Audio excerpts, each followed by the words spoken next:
Hi, YouTubers. I've been seeing a lot of videos that some of you have been posting out there on how to change a wick. Now, my convection kerosene heater is very similar to some of yours out there. However, mine's a little different name. Mine's a rippling gills, and it's the Gilles.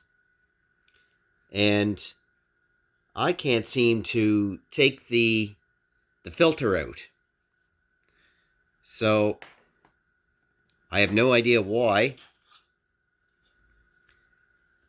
It does need to be replaced. And mine, it has this brass kind of color on the inside, right in there. So I go to take this off,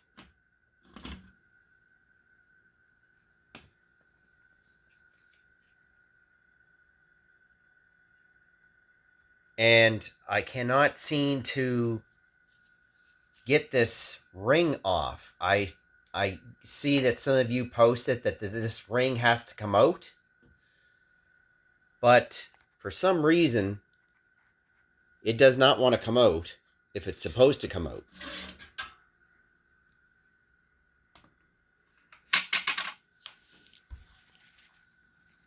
It looks like it's very sealed, if it is.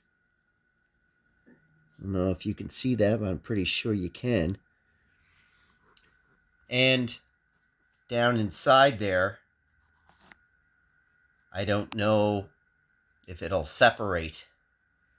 But from some of you that posted, I didn't see this brass colored ring on yours. So I'm very confused on how to get this wick out. Any help out there would be greatly appreciated. If any of you might know,